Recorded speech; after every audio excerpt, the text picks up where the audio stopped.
and then you make a big stop against Baylor. Baylor! Oh! Oh shit, they actually did it! They actually fucking did it! So if I'm a Conference fan, that franchise guy's gonna be so fucking happy about that. Oh my goodness! Yeah! They actually did it, bro. I'm gonna be so happy, bro. He was a nine! I called it! I called it! No, we all called it. Did no, hold on, Warren. I know I'm supposed to fucking hate it. I don't fucking hate it. I'm just gonna keep it real. I pity it. Okay? Oh, God. What? Oh my god, bro. What the Detroit on the clock. Get the... Are you fucking kidding me? Yes, sir. Detroit is on the clock. Wow. And their pick is in. Wow. Are you fucking kidding me right now? So, Chris, so Dallas in a last-minute exchange decided to trade their pick off to the Detroit What the Lions. fuck are you doing, Jerry? And could not lead the defense! You got me jumping! It'd be called cream pie smash. Oh, God, dude. I knew it. So, West Virginia played about as good as my fucking hairline is right now. And you probably see my hairline, Bailey. It is bad. Okay? God! For the love of football. All right, ladies and gentlemen, welcome back to the Pigskin Mafia podcast. I'm your host, TJ Riddell. And I'm bringing a lot of energy today because, woo boy, we got a legendary coach that has stepped down from the Pittsburgh Steelers, historic franchise, 6 Super Bowls in that franchise. But this is going to be the third coach in 50 years that Pittsburgh has had. Chuck Noll, Bill Cowher, and now Mike Tomlin have all been a part of Pittsburgh, the Pittsburgh dynasty history.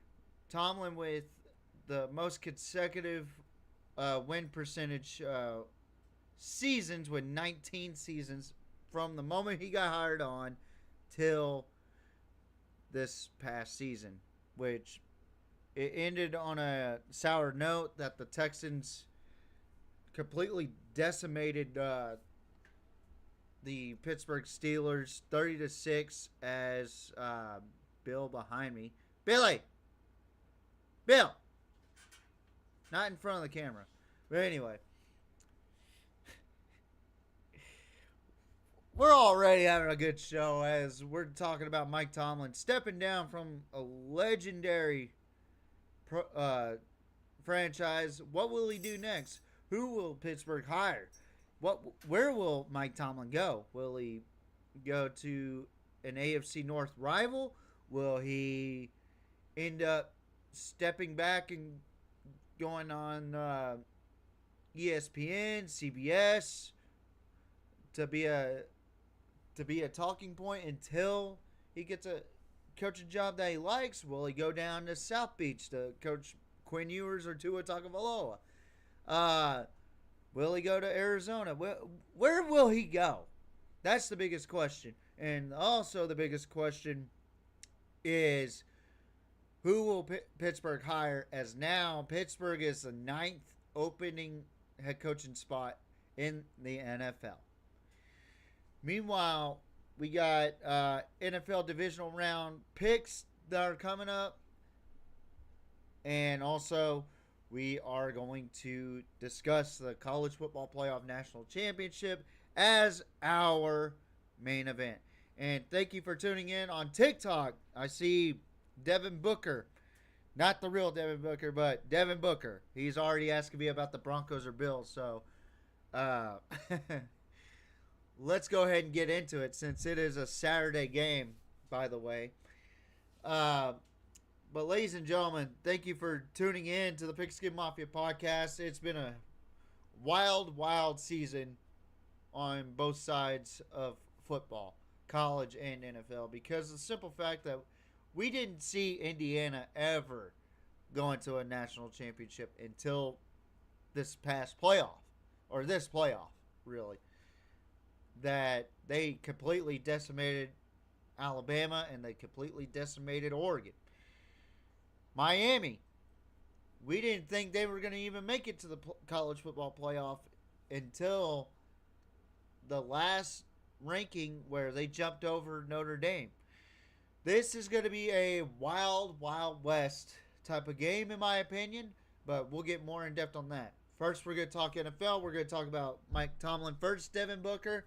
We'll get to either your Broncos or Bills. I don't know who you're cheering for, but I thank you for tuning in, and I'll go ahead and wave at you, so that way I know, or that you know that I am aware of your existence. That just sounded fucked up just then. But here we go. We're going to go ahead and talk about Mike Tomlin for a second. Obviously a legendary coach in the NFL. 19 straight seasons with a record of 500 or more win percentage. Has a Super Bowl appearance, or has 2 Super Bowl appearances, winning one of them against the Seattle SEAHWKS, which was a crazy game. And I gotta say this now, or no, it was against the Arizona Cardinals. I'm sorry, I'm thinking of Bill Cowher. That was it. That was probably the best Super Bowl I've ever seen, honestly. The Pittsburgh versus Arizona Super Bowl. But Mike Tomlin, being the guy that is stepping down. Now, there's rumors of him getting fired. There was rumors of him staying. But there were some whispers in the wind that he was going to be stepping down this season. Which, can't really blame the guy. He's been coaching for as long as he has. And he missed his son playing college football. But I will say, well, he didn't really miss his son. He could have coached his son, but that's besides the point. The point is, Mike Tomlin has more than a reason to be in the NFL Hall of Fame, in my opinion, based off of win percentage alone. And the guy knows how to win games. And he came in 2007 as the Vikings defensive coordinator, got bumped up to be the Pittsburgh Steelers head coach. Who would have thunk it that it was the right decision to make? And my God, he did not have a losing season at all. Not at all. So what a career. What a. Now, he didn't retire. He's just stepping back. Probably going to have a Sean Payton moment where he's going to step back for a couple years and find the right fit, find the right scheme, find the right guys, and then jump to it afterwards. Or he could come back to Pittsburgh after a year or two. Who knows? But gotta say, he's a gold jacket, in my opinion. So, but we're going to go ahead and talk about some games real quick before I jump into the national championship scene, where let's go ahead and talk about the... Oh, good heavens. I'm on the wrong slide here. Alright. So the first game we're going to talk about, Devin Booker, if you're still in here, we're talking about the Broncos or Bills. All right. Now, the Bills had an impressive win over a Jacksonville Jaguars team that I thought was better than Buffalo overall, but I knew it was going to be a pretty good game. I knew it was going to be a knockout, drag-out brawl. However, man, T-Law screwed it up for the Jaguars. We probably would have been talking about the Texans versus Broncos instead of the Bills and Broncos. And to be quite honest, it's Josh Allen's time, supposedly, to win a game or win a Super Bowl now that you don't have Patrick Mahomes, you don't have Lamar, you don't have Joe Burrow, you don't have Justin Jefferson or Justin Herbert, you don't have all these quarterbacks that are in your way. The only QB that's in your way now is you, Josh Allen. What can you do? What can you do to prevent being under scrutiny if you're Josh Allen? Here's what I say. You're going against probably one of the toughest defenses in the NFL, if not the toughest defense in the NFL, in my opinion, the toughest defense in the NFL. The Denver Broncos. They bring a lot of pressure. They have creative ways to getting to the quarterback. What hinders Denver, though, is their offense. Bo Nix. All right? So this is going to be a tricky game for me. But I am going to say this right now. I think the Bills are going to win. I think that the Buffalo Bills are going to beat the Denver Broncos in a very, very defensive type of game. Mainly because Bo Nix is not that good. Let's be honest with ourselves. Bo Nix is really not that good. He's not that guy. He's not that guy, pal. I want to see Bo Nix excel, but I think the lights are going to be too big. But my thing is this. Mile High is going to be rocking, and it's going to be tough for Josh Allen and the Bills. But I think that this roster that they have right now is built on adversity. You saw it against Jacksonville. The only difference is Jacksonville has a shitty pass defense. Denver has a fucking elite defense. Oh, we'll get to that, John. I think it's shitty, honestly. I'm also on TikTok Live as well, YouTube. So, John, I'd say it's pretty shitty. I wish it would just go back to CBS, Fox, or ABC. That's my opinion on it. There's too many streaming apps, streaming platforms, and you got to pay $99 for fucking streaming services. Hulu, get your shit together. Paramount Plus, get your shit together. Peacock, get your shit together. I'm tired of paying fucking $99 fucking dollars a month just to watch fucking football. I don't go on Hulu after the season unless there's fucking, you know what, UFL. And I hardly watch that. And the only time I go on Hulu is if the draft is on. And after that, off-season stuff for college and NFL to see where guys are going. I don't get why we have to have streaming services for fucking playoff games. Playoff games should be for the local stations like ABC, Fox, and CBS. That's it. CBS isn't hurting. Fox isn't hurting. ABC for damn sure ain't hurting. So why the fuck are we watching games on streaming services that you have to fucking pay for? I'm tired of paying for this shit. I might as well go fucking eat at fucking Poor Man's in Rockport, Texas. Shout out to Poor Man's. And fucking watch the game there. And I don't like watching the games in public because of the simple fact that my passion, unbridled passion for the game is unmatched. Because a lot of people don't have the same passion as me watching fucking football. And a lot of people get irritated watching me watch football and getting hype watching football. Because why? Because I fucking care about the game. A lot of people don't care about football, if we're being honest. Well, they're just millionaires. Well, you gotta understand something. I played football for 12 fucking years. 12.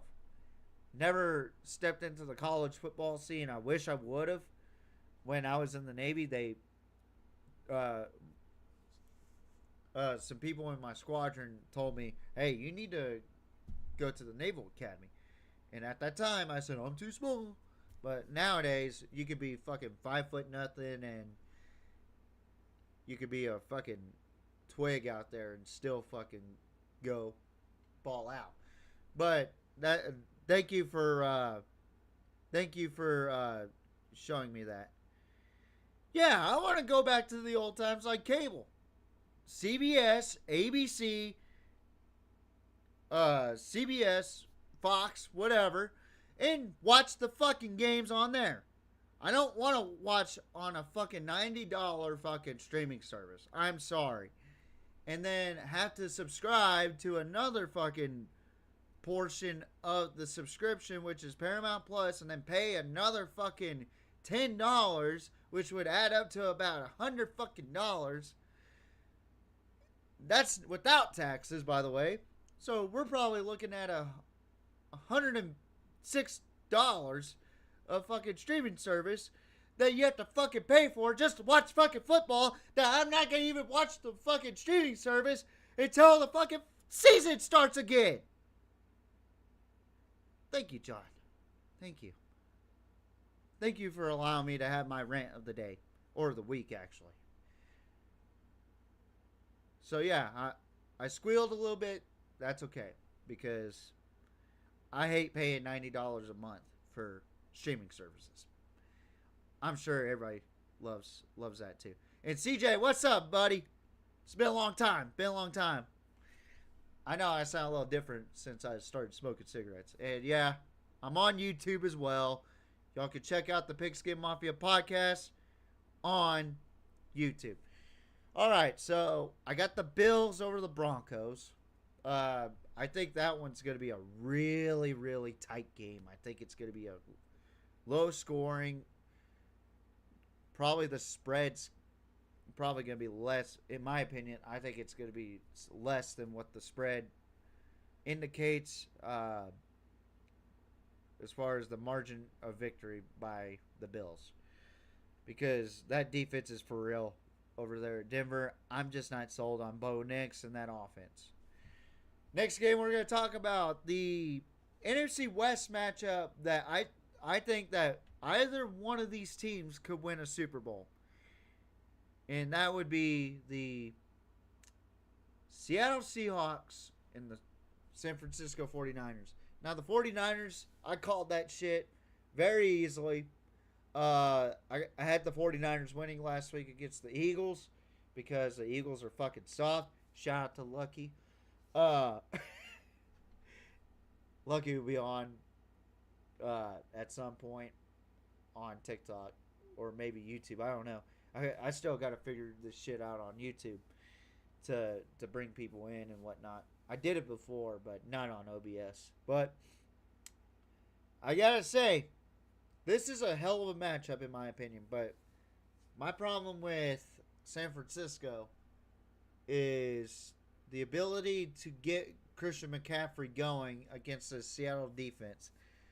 I think this is going to be a very tough game for a Christian McCaffrey, which hinders that offense for San Francisco. I'm not completely sure I'm sold on Brock Purdy still. Seattle's very tough, very physical defensively, and offensively for Seattle, they got a lot of weapons for Sam Darnold. I'm still not sold on Sam Darnold either, but I think he's probably the better quarterback out of Brock Purdy, in my opinion, just by watching. My eyes work. And not because I wear glasses, but because I know the game more than the average casual. So, I'm going to say I got Seattle in this game. The environment over there is insane. It's impactful. And Seattle is a very, very difficult place to win. You saw it with the Rams. You saw it with the 49ers. Even San Francisco couldn't beat Seattle at home. So I think that Seattle defense is going to be really tough to beat. And Mike McDonald has really done a really good job over there at Seattle. So give me the Seahawks over the 49ers. So I got the Bills over the Broncos and the Seahawks over the fucking 49ers. Now, next game is on Sunday. We have the Texans, the Houston Texans, traveling up north to take on the New England Patriots. Now, I'm going to say this right now. This is going to be a defensive battle. That score that Houston had, 30-6 against the Steelers, that was expected, but C.J. Stroud did not play good in that game, in my opinion. I thought the defense really showed out and showed how real they are, and I think they're a legit defense. Drake May, you may want to be careful against that defense. I like Houston in this game for the simple fact that they have an outstanding defense, and I think that their defense is really tough to stop. And they force turnovers, and they love to give pressure on the young quarterbacks like Drake May. But I think the environment's going to be very tough for CJ again. Even though he played at Ohio State, I get it. But he hasn't been at Ohio State in a while. So the cold weather's going to affect him somehow, right? But I genuinely think that the Texans are going to win and meet up with the Buffalo Bills in the AFC Championship game. So give me the Texans over the Patriots. And then the last game, we got the Rams traveling to Chicago to take on the Bears with Caleb Williams and that Chicago defense, which is underrated. However, I think that the Rams are about to go on a generational run. I think that they are all healthy. Defensively, they are probably the best defense out of the NFC, in my opinion.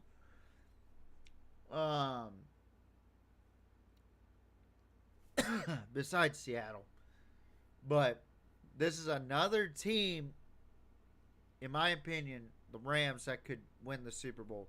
I just think that Chicago is going to bring a little bit of fire. I just don't think that they're ready to win a Super Bowl yet. I don't think that they can match up well against the Rams.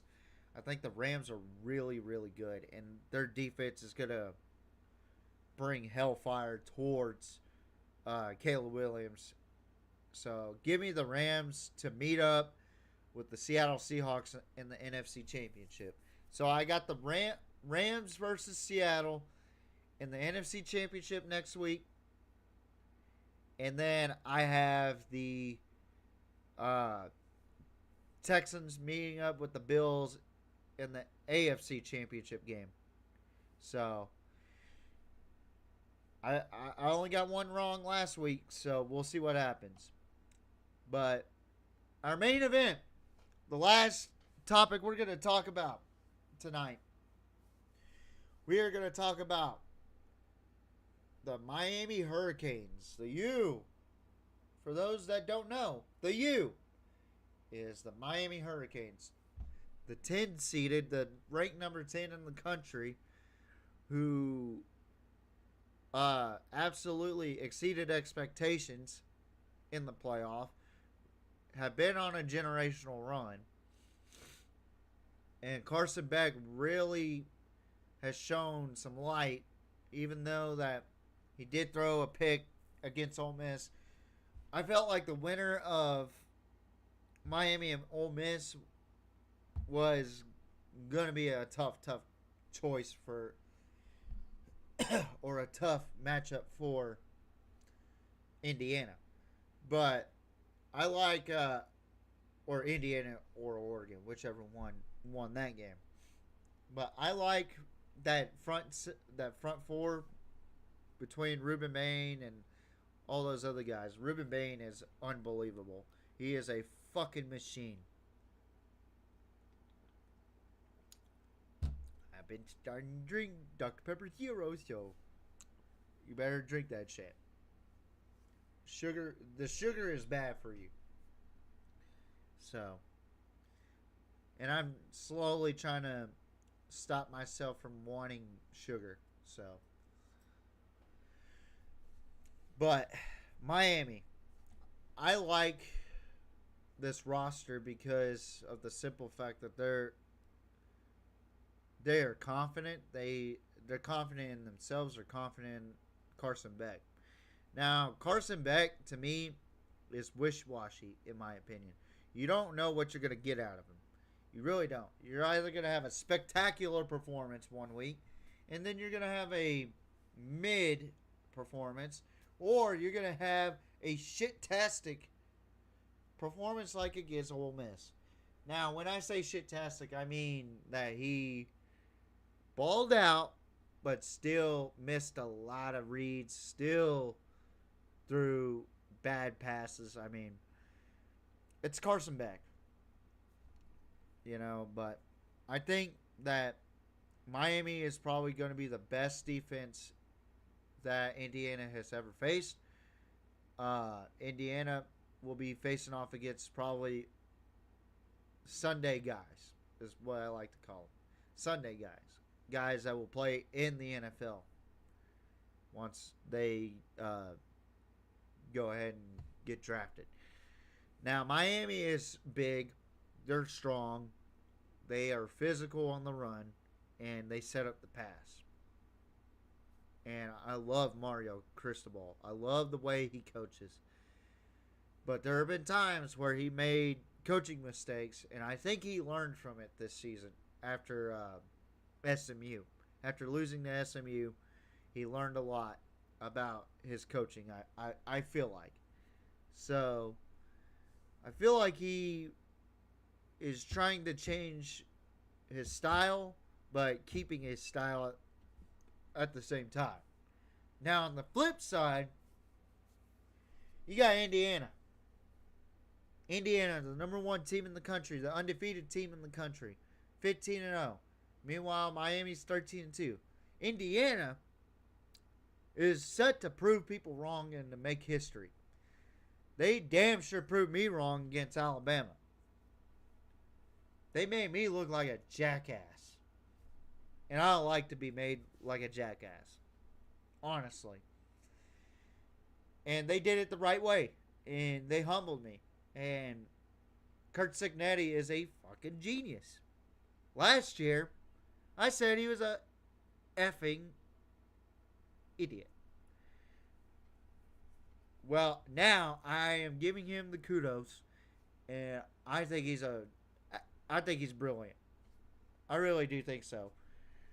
The guy has come into Bloomington, Indiana, and turned that program from we don't play football. We're never good at football. Blah blah blah. To no, fuck you. I'm gonna line up against you and I'm gonna beat your ass.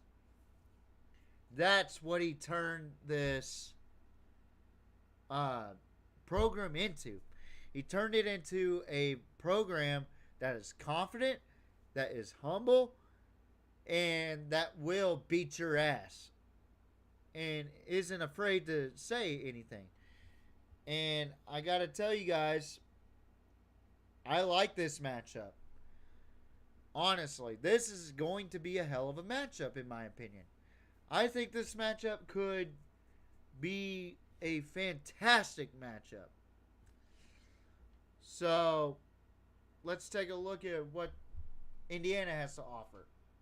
The Heisman Trophy winner. They got Omar Cooper Jr. They got the running backs. Outstanding. The receiving corps. Outstanding. Their offensive line. Protecting Fernando Mendoza all season. Fernando Mendoza, a lot of people don't really see him as like a true difference maker. They view him as a system quarterback. Now, although that might be true, this season though, he has done fantastic things. If you really look back at what he did against Ohio State, Penn State, fucking Alabama, Oregon, twice. What he did to Oregon twice was illegal in Indiana. I think he took him in the woodshed and whipped him, you know.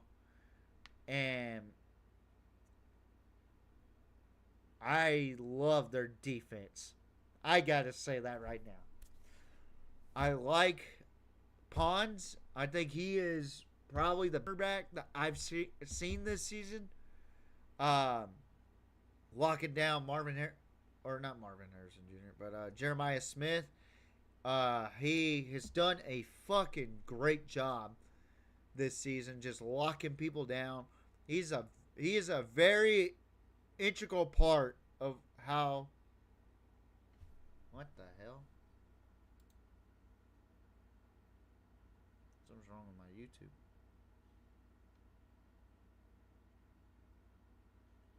Okay, there we go. Sorry about that, folks. I don't know what's going on with YouTube.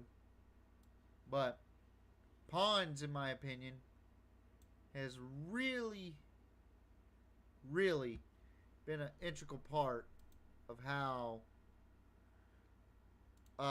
this season has gone. And I really like this cat. I do. He's fucking awesome. I couldn't have asked for. I don't know what the hell's going on. No, we're not gonna reset it. But fuck that bullshit. Anyway, I like Indiana's defense. They fly around the ball. They do not let anything blow up inside the interior. I really like what I see out of Indiana. I really do. And offensively, they're just so fucking balanced, you know, and I really like what I see out of them. But again, they're about to face probably their biggest opposition in their season, Miami. Now, I went on a show called Riding High Sports Podcast. Shout out to them. Shout out to DJ Lil King. Shout out to Leno. Shout out to Lucky, who have been kind enough to keep bringing me on because I just bring content to them, and we're actually talking about having a thing going, which I'll bring that up at some point if it goes into fruition. However, I said on that show with Lucky that after watching Indiana play, I think they're going to end up being the national champion. It doesn't matter who they face. And I thought that the only opposition would have been a problem with Indiana would have been probably Miami. And here we are. Miami. Indiana. Who do we got? Who do we have winning the national championship? I think it's going to come down to this. Quarterback play. And also the front line. Meaning the offensive trenches and the defensive trenches. How is Carson Beck going to do against Indiana's front seven? How is Fernando Mendoza going to deal with that monstrous front four? I feel like this is going to come down to the wire. I think that it's not going to be a blowout. I think it's actually going to be a fantastic game. I don't think it's going to be a large amount of points. We might go under 47.5. God damn. I know I said it on Ryan High. I know I did. That I would pick Indiana. But god damn it, I think, oh man. I'm picking and choosing right now, which is the hard part.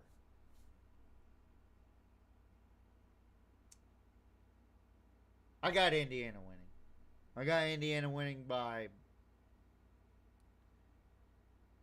a touchdown or less. I think this is going to be a hell of a matchup. I think that this is going to be nitty and gritty.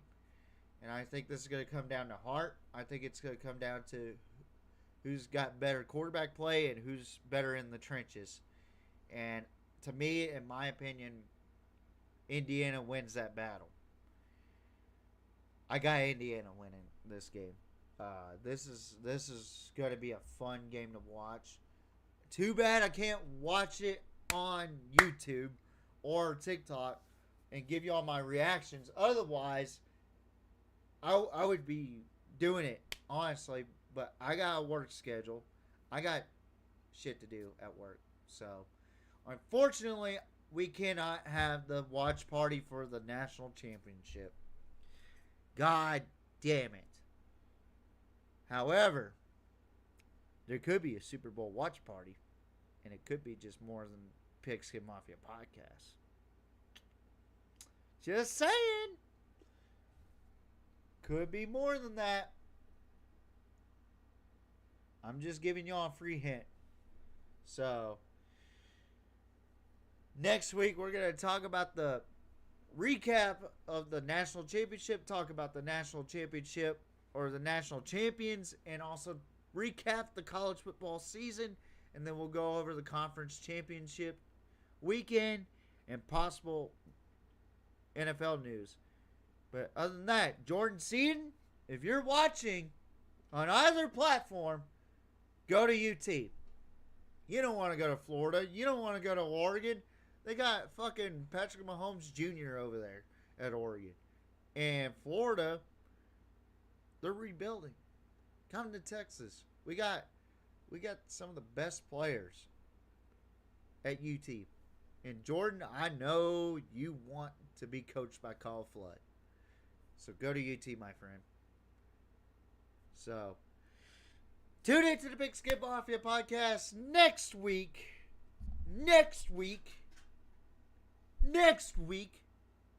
Thursday night, 6:30 p.m. Central Time. Live on YouTube. Thank you guys for watching so much this season, and we'll see who the national championship or the national champions are after Monday. Thank you guys for watching the Pigskin Mafia podcast YouTube. It has been great for college football this season. Pardon my burp. And I can't wait for y'all to come by Thursday. Tune in. 6:30 p.m. Central Time. Conference championship games for NFC and AFC. Hopefully I got it right. I got the Texans going to the Bills, and then the Rams going to the Seahawks for our conference championships. So tune in next week, Thursday night, 6:30 p.m. Central Time. We are the greatest podcast that only gets a couple of views. Bill's ready to go. We are the PMP.